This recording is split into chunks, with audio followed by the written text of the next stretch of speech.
السلام علیکم، آپ دیکھ رہے ہیں ہمارا YouTube channel story teller Urdu. ذرا تصور کیجئے ایک انسان جس کے پاس کبھی نعمتیں ہوں، پھر آزمائشیں ایک ایک کر کے اس سے سب کچھ چھین لیں۔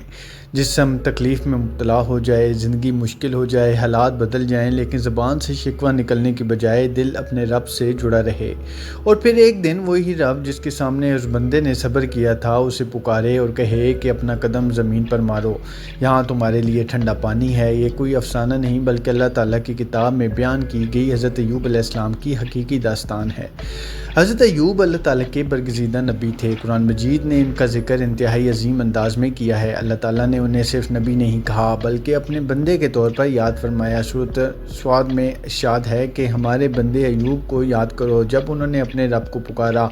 اس ایک جملے میں حضرت ایوب علیہ السلام کی پوری شخصیت کا ایک عظیم پہلو سامنے آتا ہے۔ آزمائش کتنی ہی بڑی ہو، بندہ اپنے رب کا بندہ ہی رہتا ہے۔ حضرت ایوب پر ایسی آزمائش آئی جسے دیکھ کر عام انسان شاید ٹوٹ جائے۔ قرآن ہمیں آزمائش کی تمام جزئیات نہیں بتاتا، لیکن اتنا ضرور بتاتا ہے کہ انہیں شدید تکلیف اور مصیبت پہنچی۔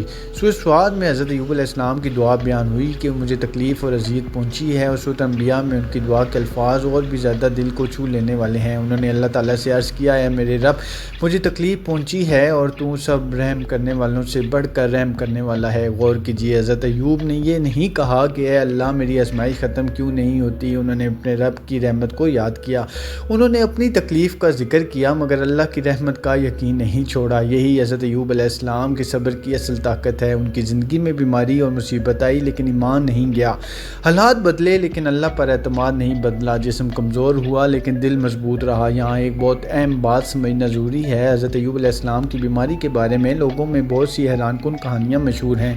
بعض روایات میں بیماری کی انتہائی تفصیلات بیان کی جاتی ہیں، لیکن ان میں سے بہت سی باتیں مضبوط اور معتبر دلائل سے ثابت نہیں۔ قرآن نے بیماری کی مخصوص تشخیص یا ظاہری حالت کی تفصیل نہیں بتائی، اور صحیح حدیث میں بھی اس بیماری کی مکمل نوعیت بیان نہیں ہوئی۔ اس لیے ایک مسلمان کے لیے درست طریقہ یہی ہے کہ جتنا قرآن و صحیح سنت سے ثابت ہو اتنا ہی یقین کے ساتھ بیان کرے، اور غیر ثابت قصوں کو دین کی قطعی حقیقت نہ بنائے۔ لیکن آزمائش صرف جسم تک محدود نہیں تھی۔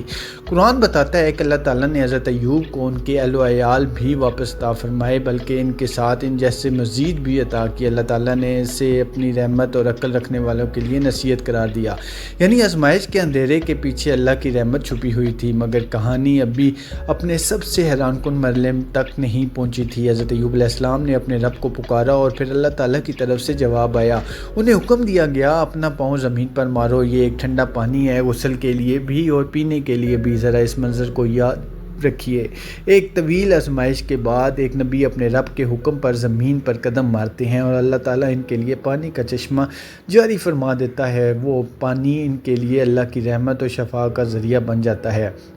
یہاں قرآن ہمیں ایک بہت بات سبق دیتا ہے، شفا پانی میں اپنی ذات سے نہیں تھی، شفا اللہ کے حکم سے تھی۔ سبب زمین سے نکلا لیکن شفا رب نے عطا فرمائی۔ اور پھر وہ بات آئی جب آزمائش ختم ہونے لگی، جس بندے نے صبر کیا تھا اللہ تعالیٰ نے اس کی تکلیف دور فرما دی۔ سورۃ الانبیاء میں فرمایا گیا کہ ہم نے اس کی دعا قبول کی، اس کی تکلیف دور کر دی اور اس کے اہل و عیال واپس عطا کیے، اور ان کے ساتھ ان جیسے مزید بھی اپنی رحمت کے طور پر، عبادت کرنے والوں کے لیے نصیحت کے طور پر۔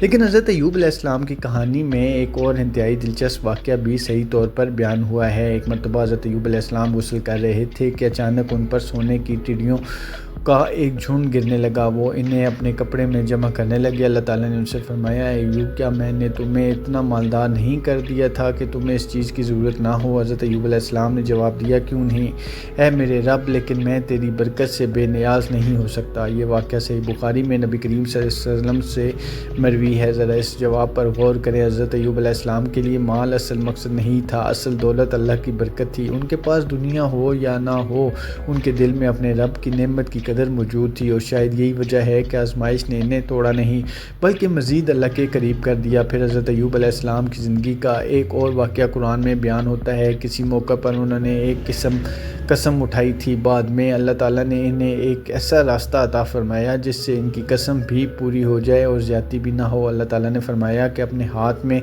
تنکوں کا ایک گٹھا لے لو اور اس کے ذریعے ضرب لگاؤ اور اپنی قسم نہ توڑو۔ اس کے فوراً بعد اللہ تعالیٰ نے حضرت ایوب علیہ السلام کے بارے میں ایسا جملہ فرمایا جو قیامت تک ان کے صبر کی گواہی بن گیا۔ ہم نے اسے صابر پایا، کیا ہی بہترین بندہ تھا، بے شک وہ بہت رجوع کرنے والا تھا۔ سوچئے دنیا نے شاید انہیں ایک بیمار انسان کے طور پر دیکھا ہو، لیکن اللہ نے انہیں کیا مقام دیا، صابر بندہ، بہترین بندہ اور اپنے رب کی طرف بار بار رجوع کرنے والا بندہ۔ یہی حضرت ایوب علیہ السلام کی اصل کامیابی تھی۔ ان کی زندگی ہمیں یہ نہیں سکھاتی کہ نیک لوگوں کو کبھی آزمائش نہیں آتی، بلکہ ان کی زندگی ہمیں یہ سکھاتی ہے کہ نیک انسان آزمائش میں بھی اپنے رب کو نہیں چھوڑتا۔ آج اگر کسی انسان کے کاروبار میں نقصان ہو گیا ہے، اگر کوئی بیماری میں مبتلا ہے، اگر کسی گھر میں پریشانی ہے، اگر کسی دعا کا جواب دیر سے مل رہا ہے، تو حضرت ایوب علیہ السلام کی زندگی ایک خاموش پیغام دیتی ہے: اللہ سے امید مت چھوڑو، اللہ کی رحمت سے مایوس مت ہو۔ آزمائش کا مطلب یہ نہیں کہ اللہ تمہیں بھول گیا ہے۔ کبھی کبھی آزمائش انسان کو وہاں پہنچا دیتی ہے جہاں آرام کے دن اسے کبھی نہ پہنچا پاتے۔ حضرت ایوب علیہ السلام نے اپنے رب کو پکارا اور اللہ تعالیٰ نے ان کی دعا قبول فرمائی۔ قرآن کا یہ واقعہ صرف ماضی کے ایک داستان نہیں، یہ آج کے ہر پریشان انسان کے لیے امید ہے، اور حضرت ایوب علیہ السلام کی دعا بھی آج ہمارے لیے بہت بڑا سبق ہے۔ یعنی اے میرے رب، مجھے تکلیف پہنچی ہے اور تو سب رحم کرنے والوں سے بڑھ کر رحم کرنے والا ہے۔ غور کریں، دعا مختصر ہے مگر اس میں پورا یقین موجود ہے، اپنی تکلیف کا اعتراف اور اللہ کی رحمت پر مکمل بھروسہ۔ یہی حضرت ایوب علیہ السلام کا راستہ تھا۔ مصیبت آئی مگر ایمان قائم رہا، تکلیف آئی مگر امید باقی رہی، دیر ہوئی مگر دعا ختم نہیں ہوئی، اور جب اللہ کی رحمت آئی تو آزمائش کی پوری کہانی ایک سبق بن گئی۔